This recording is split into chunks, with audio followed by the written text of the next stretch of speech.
देश में चुनावी समर का माहौल है और ऐसे में सत्ता पक्ष की ओर से विपक्ष पर आरोप प्रत्यारोप का दौर शुरू हो चुका है। मुंगेर के वर्तमान सांसद सह मुंगेर लोकसभा के जदयू प्रत्याशी ललन सिंह ने जनता के बीच जंगल राज की याद दिलाकर वोटरों को अपने पक्ष में करने में जुटी है। एनडीए की ओर से मुंगेर नौवागढ़ी गांव में चुनावी सभा का आयोजन किया गया। मुंगेर के सांसद सह एनडीए प्रत्याशी ने जनता के बीच जनसंवाद कर लालू राबड़ी शासनकाल की याद दिलाकर वोटरों को अपने पक्ष में करने में जुटी हुई है। खास करके अति पिछड़ा वर्ग के वोटरों पर एनडीए की खास निगाहें टिकी हुई है, क्योंकि मुंगेर लोकसभा सीट से आरजेडी उम्मीदवार कुमारी अनीता मैदान में उतारा है। कुमारी अनीता अति पिछड़ा समाज से आती हैं और एनडीए को भय है कि कहीं अति पिछड़ा वर्ग के वोटर आरजेडी की ओर टर्न अप हो गई तो ललन सिंह की मुश्किलें बढ़ सकती है।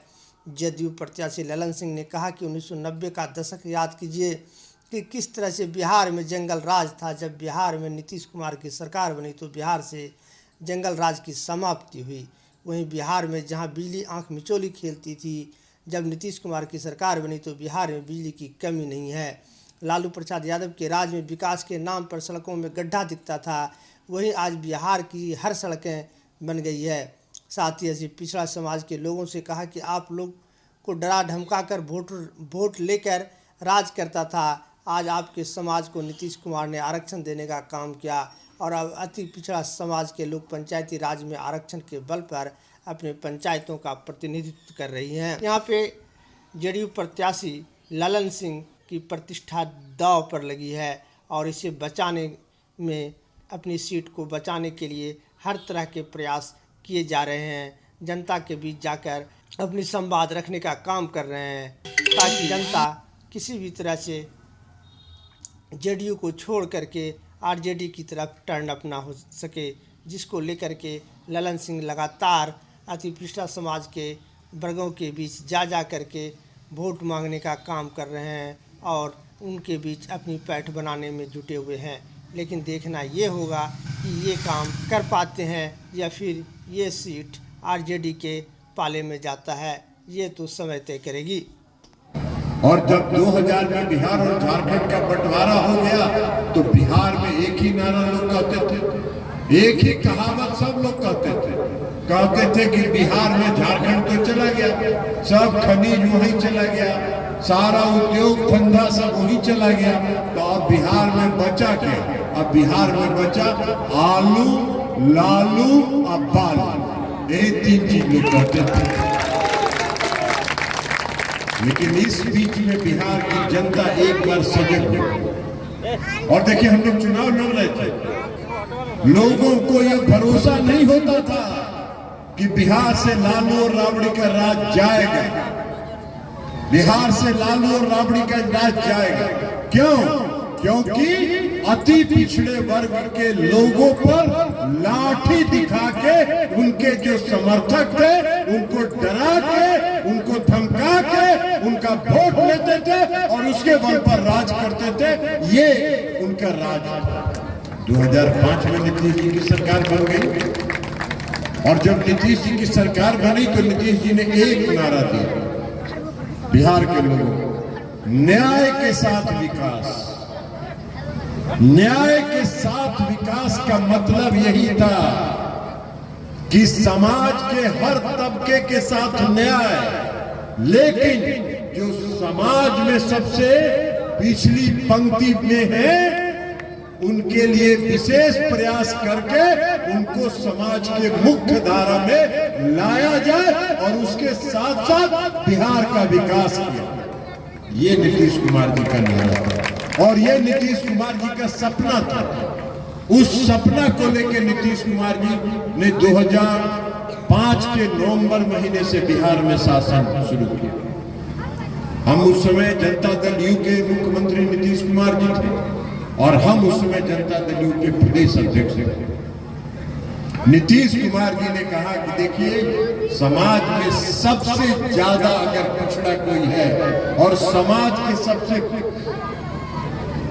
अंतिम पंक्ति में जो व्यक्ति खड़ा है उसका समाज का है अति पिछड़ा वर्ग। अति पिछड़े वर्ग को मुख्य धारा में लाना है और उसको पंचायती राज व्यवस्था में 20% का आरक्षण देना है। और 2006 में नीतीश कुमार जी ने पहली बार बिहार में अति पिछड़े वर्ग के लोगों को 20% का आरक्षण पंचायती राज व्यवस्था में दिया। आज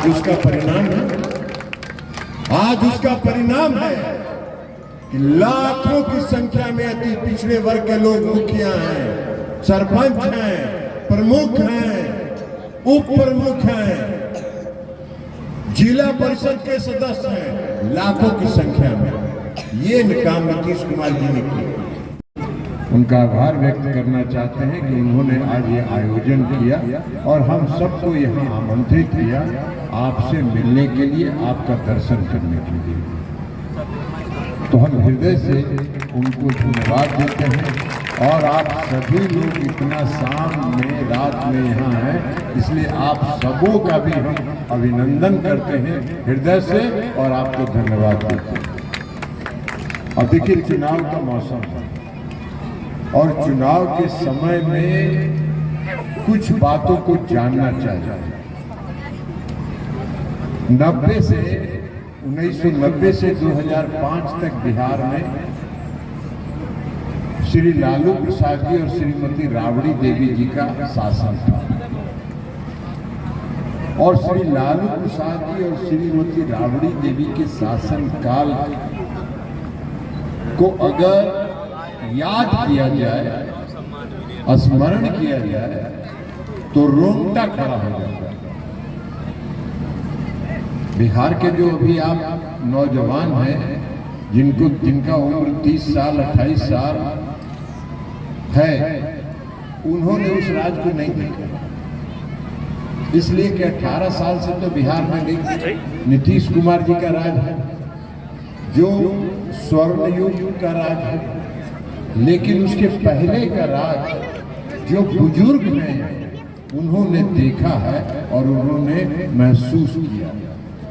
बिहार में न कोई सड़क था, बिहार में कोई सड़क नहीं था, सड़क के नाम पर गड्ढा था। बिहार में कोई कानून का राज नहीं था। बिहार में कोई भी व्यक्ति अगर नौजवान अगर अपने घर से शाम में गया हुआ है, कहीं बाजार हाट काम से किसी शहर में गया हुआ है, तो जब तक वो घर लौट के नहीं आता था, उसके गार्जियन, उसके अभिभावक दरवाजा पर बैठ के उसका इंतजार करते थे, इस आशंका के साथ कि सुरक्षित वो घर आ जाए, कहीं रास्ते में कोई अनहोनी नहीं। आतंक का रास्ता, जंगल रास्ता। बिहार में बिजली नाम की कोई चीज नहीं थी। बिहार में बिजली का जब लालू जी और राबड़ी जी का शासन था, तो बिहार में प्रतिदिन के बिजली का खपत 600 साढ़े 600 मेगावाट का था। उसमें 200 मेगावाट रेलवे को दिया जाता था एग्रीमेंट के मुताबिक और नेपाल को दिया जाता था। तो बिहार में मात्र 400 मेगावाट बिजली का खपत था। बिजली अगर आ गई कभी लालू जी के राज में, एक तो कहीं पोल तार नहीं थी, लेकिन जहां था भी वहां अगर बिजली आ गई तो लोग ये समझते थे कि बाप रे बिजली आ गई। और उसके बाद जब चला गया तो फिर कई महीना के बाद दर्शन देगा, इसका कोई ठिकाना बिहार में नहीं था। ये लालू जी का राज था, ये श्रीमती राबड़ी देवी का राज था। बिहार में अपहरण का उद्योग चलता था, अपहरण का उद्योग चलता था और अपहरण की फिरौती वसूली जाती थी। सत्ता पक्ष के संरक्षण में अपहरण की फिरौती वसूली जाती। ये राज आप अति पिछड़े और पिछड़े वर्ग के जो लोग हैं, सबसे ज्यादा अत्याचार और लाठी अगर चलती थी किसी पर तो उन लोगों पर चलती थी। ये बिहार का राज था लालू जी का और राबड़ी जी का।